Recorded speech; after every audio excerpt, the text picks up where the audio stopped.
Havoc in Heaven. After Sun Wukong stirred up trouble in the Eastern Sea and disrupted the underworld, the Dragon King of the Eastern Sea and King Qin Guang reported him to the heavenly court. On the advice of the Great White Planet, the Jade Emperor summoned Sun Wukong to heaven and appointed him as the Bimawen.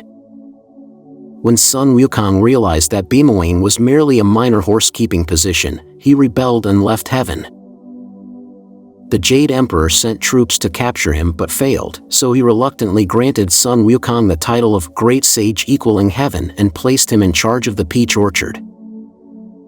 When the Queen Mother hosted the peach banquet, Sun Wukong discovered he wasn't invited, and in anger, he disrupted the banquet and fled to the earthly realm.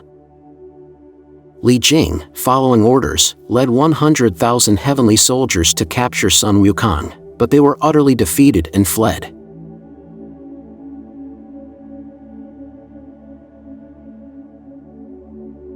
That day, Dragon King Ao Guang and King Qin Guang came to the Hall of Miraculous Mist to accuse Sun Wukong of causing chaos in the Eastern Sea and the underworld.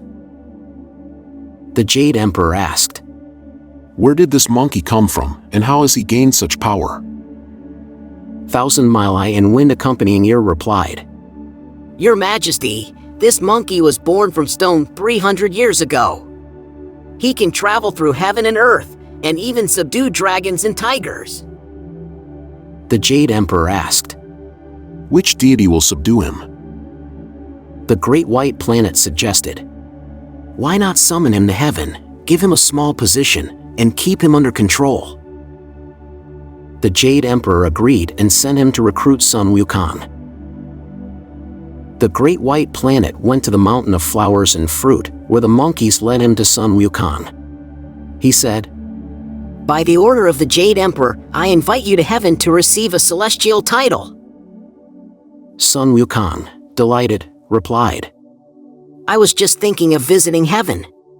Since you're here, let's go." Sun Wukong said goodbye to the monkeys and somersaulted ahead, leaving the Great White Planet far behind. He quickly reached the southern gate of heaven and tried to enter without announcement. Heavenly King Varaka, guarding the gate, blocked his way with a sword, refusing entry. Furious, Sun Wukong shouted, "Your emperor invited me to take an important position. How dare you stop me?" The Great White Planet arrived and explained, "This is a celestial immortal summoned by the Jade Emperor." The guards stepped aside. The Great White Planet brought Sun Wukong to the Hall of Miraculous Mist and reported, "I have brought the demon immortal." Sun Wukong didn't bow to the Jade Emperor but looked around instead. The Jade Emperor asked, "Who is the demon immortal?" Sun Wukong answered, "That's me!" Shocked by his boldness, the court requested punishment, but the Jade Emperor said, "He's new to our ways. Forgive him this time." The Jade Emperor then asked if there were any vacant positions. Star-Lord Wutsu replied, "All positions are filled, except for the head of the Imperial Stables." The Jade Emperor appointed Sun Wukong as the Bimawen, stable supervisor. The officials thanked the Emperor, while Sun Wukong, unaware of the job's rank, simply cupped his hands in acknowledgement. Sun Wukong, accompanied by the Woodlord of the East, went to the Imperial Stables to take his position. The assistant managers, record keepers, and laborers welcomed him warmly. Sun Wukong strode in proudly, very pleased with himself. Sun Wukong reviewed the records and counted the celestial horses. The stables housed 1,000 fine steeds. He assigned the attendants their duties, and within half a month, the horses became healthy and well-nourished. One day, while relaxing, Sun Wukong's subordinates invited him to drink. During the feast, Sun Wukong asked, "What rank does this Bimawen title hold?" His attendants looked at each other awkwardly before replying, "Bimawen is just a stable supervisor, without any significant rank." Upon hearing this, Sun Wukong became furious and shouted, "I was a king in the mortal world, and you tricked me into coming to heaven just to take care of horses. I'm not doing this anymore." He flipped the tables, pulled his golden banded staff from his ear, and fought his way out of the stables. Sun Wukong went straight to the southern gate of heaven. Knowing he had received an official title, the guards did not stop him, and he returned to the mortal realm. Sun Wukong returned to the water curtain cave, where the monkeys welcomed him with a grand feast and asked about his high-ranking position in heaven. Embarrassed and angry, the Monkey King shook his head and said, "It's not worth mentioning." At the feast, 2 one-horned demon kings came to pay their respects, having heard that Sun Wukong was granted a heavenly title. They presented him with a yellow robe, which Sun Wukong happily accepted, and he appointed the 2 demon kings as his generals. The demon kings thanked him and then asked what position he held in heaven. Sun Wukong angrily replied, "The Jade Emperor didn't recognize my talents and tricked me into being the Bimawen, a lowly stable supervisor. I've only just realized how unimportant it was. It's infuriating." One demon king suggested, "Great king, with your abilities, why bother looking after their horses? Why not proclaim yourself great sage equaling heaven?" The demon king's words pleased Sun Wukong, and he said, Great! I'll be the great sage equaling heaven. He had a banner raised with the title, which fluttered proudly in the wind. The next morning, Celestial Master Zhang reported Sun Wukong's rebellion. The furious Jade Emperor appointed Li Jing as Grand Marshal who subdues demons and Nezha as Great God of the 3 altars, ordering them to lead troops against Sun Wukong. Li Jing and Nezha mobilized their troops, assigning the giant spirit god as vanguard, with generals covering the rear and Yiksha troops urging them forward. The army marched grandly out of the southern gate toward the mountain of flowers and fruit. The heavenly army arrived at the mountain of flowers and fruit and set up camp in a flat area. Li Jing immediately ordered the giant spirit god to challenge Sun Wukong. Wielding his massive axe, the giant spirit god approached the water curtain cave and shouted to the monkeys, "Go tell your Bimawen that I, a great general from heaven, have come to capture him by the Emperor's order. He should surrender now to avoid a fight." As soon as the giant spirit god finished speaking, the Monkey King appeared, wearing a phoenix-feathered cap, golden chainmail armor, and cloud-walking boots. With his golden banded staff in hand, he shouted, Tell the Jade Emperor that if he grants me the title of Great Sage equaling heaven, I won't cause any trouble. If not, I'll storm the Hall of Miraculous Mist. The giant spirit god swung his axe, but the Monkey King calmly blocked it with his staff. The two fought fiercely, but before long, the giant spirit god couldn't hold his ground. Sun Wukong struck him on the head, splitting his axe in 2.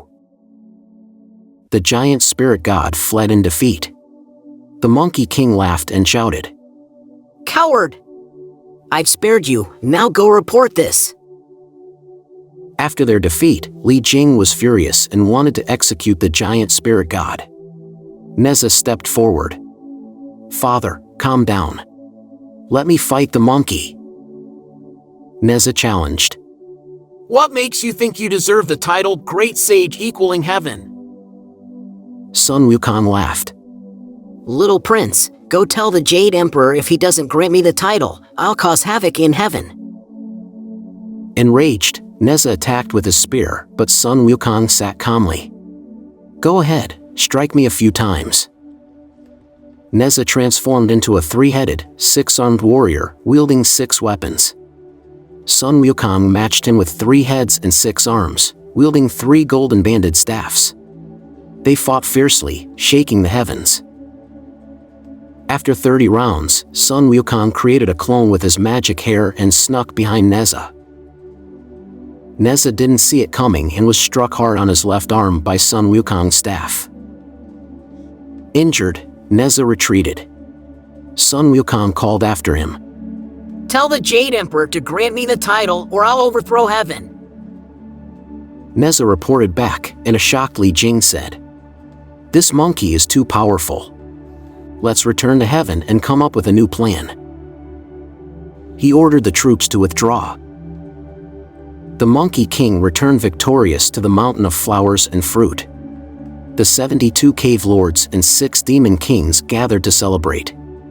Sun Wukong said, Now that I've taken the title Great Sage equaling Heaven, my brothers should choose their own titles too. The Bull Demon King called himself Great Sage matching Heaven, the Salamander Demon King became Great Sage overturning the sea, the Rock Demon King chose Great Sage throwing heaven into confusion, the Camel Demon King became Great Sage who moves mountains, the Macaque King became Great Sage who travels with the wind, and the Lion King chose Great Sage who drives away gods. The 7 great sages celebrated all day and then parted. Li Jing reported the defeat to the Jade Emperor, who was shocked and planned to send more troops. The Great White Planet suggested, Why not give him the honorary title of Great Sage equaling Heaven to keep him in heaven and avoid more trouble? The Jade Emperor agreed and sent the Great White Planet to offer the proposal. When the Great White Planet arrived at the Mountain of Flowers and Fruit, he found it heavily guarded. Demon soldiers surrounded him at the sound of a gong. He quickly said, Hold on!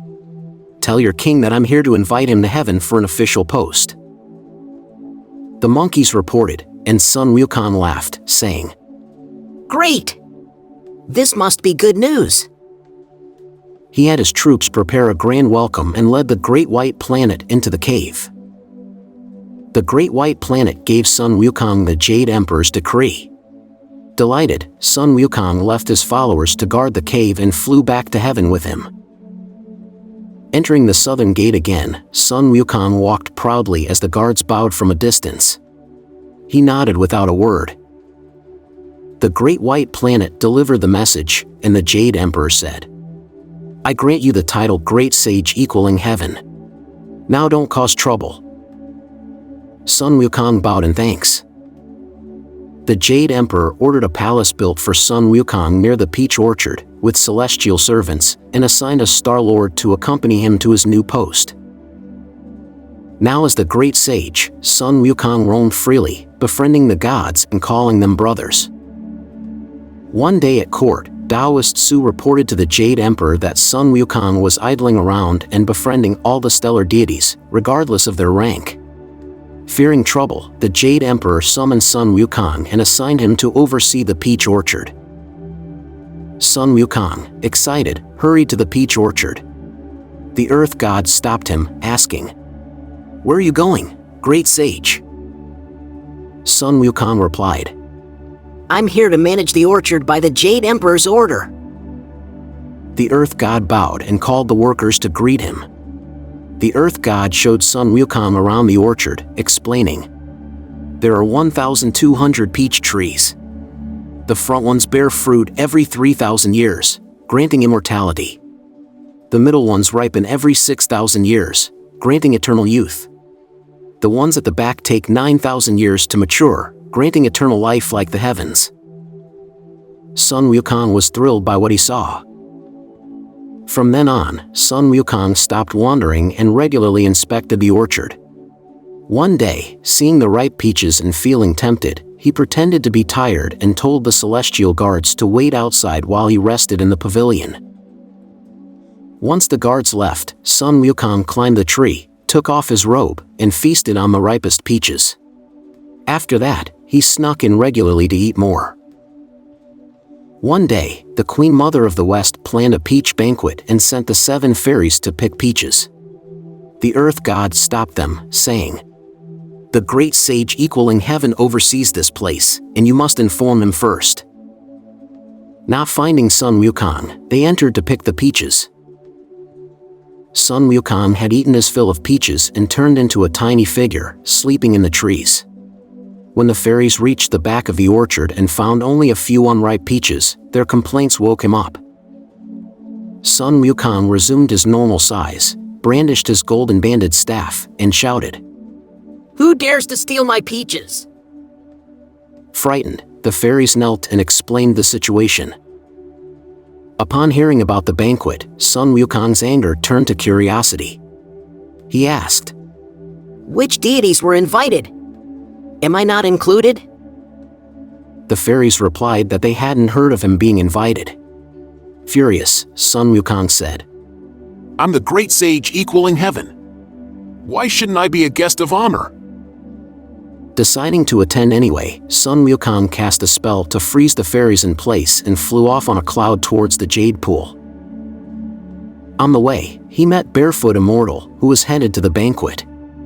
Sun Wukong tricked him, saying, The Jade Emperor sent me to inform you that all guests must first go to the Hall of Perfect Light before attending the banquet. Being honest, the Barefoot Immortal believed him and turned back. Sun Wukong then transformed into his likeness and continued to the Jade Pool. At the Jade Pool, Sun Wukong found the banquet hall beautifully arranged with delicacies and exotic fruits. The scent of wine filled the air as servants carried jugs of celestial wine. Seeing that the deities hadn't arrived yet, his mouth watered. Wanting to indulge but noticing too many servants around, Sun Wukong pulled out some hair and transformed it into sleeping bugs, which he blew onto the servants, making them fall asleep instantly. With everyone asleep, Sun Wukong helped himself to the finest dishes and wine, eating and drinking freely. After drinking himself drunk, Sun Wukong thought, This isn't good. If the guests arrive and find me here, it could end badly. I'd better leave and sleep this off. He staggered out of the jade pool. Tipsy, Sun Wukong wandered aimlessly and ended up at Laozi's Tusita Palace. Just as he was about to leave, he thought, Since I'm here, I might as well pay a visit to the Lord Laozi. After adjusting his clothes, Sun Wukong entered the palace but found no one around. Laozi and Buddha Dipankara were in the higher tower teaching, and the celestial attendants had followed them to listen. Sun Wukong wandered into the alchemy room, where the furnace was still burning. Nearby, he saw 5 gourds filled with Laozi's refined golden elixir pills. Thrilled, he said, These elixirs must be good stuff. Since I stumbled upon them, I might as well have a taste. He ate a few pills and felt greatly invigorated, so he poured all 5 gourds worth into his mouth like they were beans.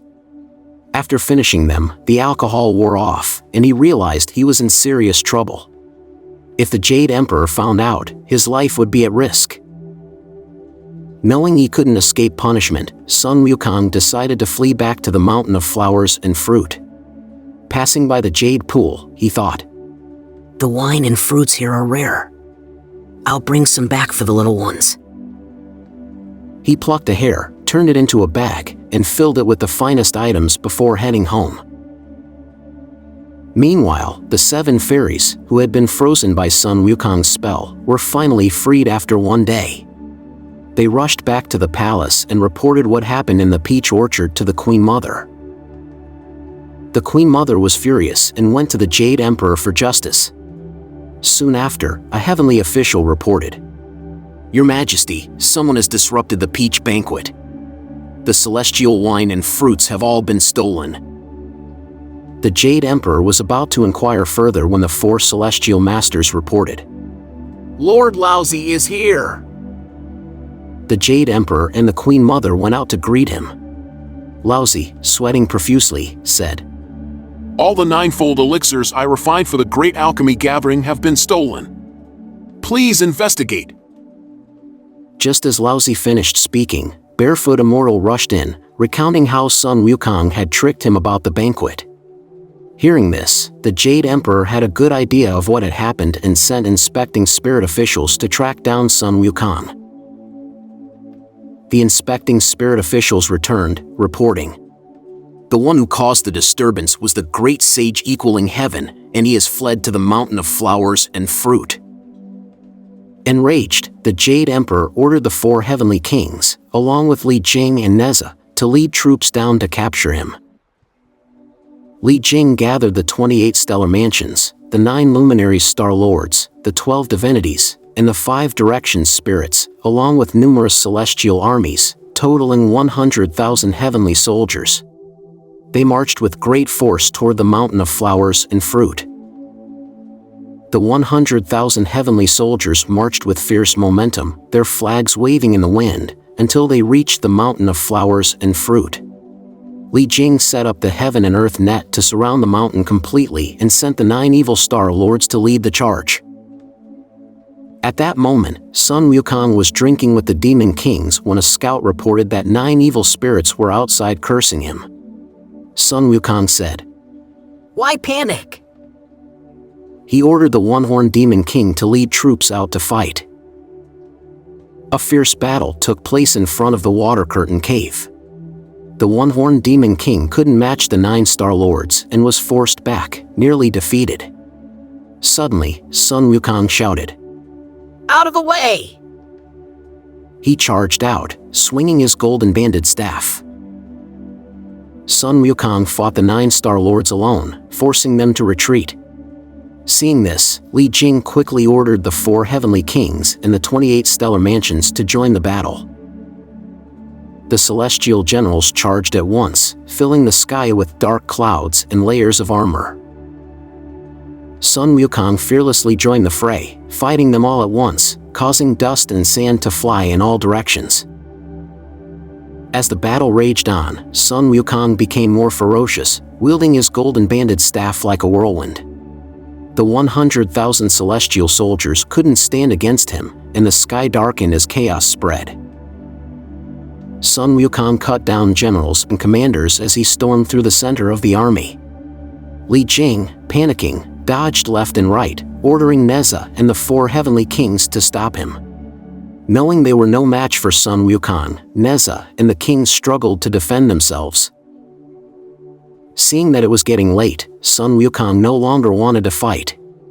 He plucked a handful of hair, chewed it, and spat it into the air, shouting, Transform! Instantly, thousands of Sun Wukongs appeared, each wielding a golden banded staff, and they charged at the celestial troops. One Sun Wukong was already unstoppable, but now with thousands of him, the heavenly soldiers were terrified. They threw down their weapons and armor and fled in defeat. After his overwhelming victory, the great sage equaling heaven pointed his staff toward heaven, laughing aloud as he watched the defeated celestial troops scatter.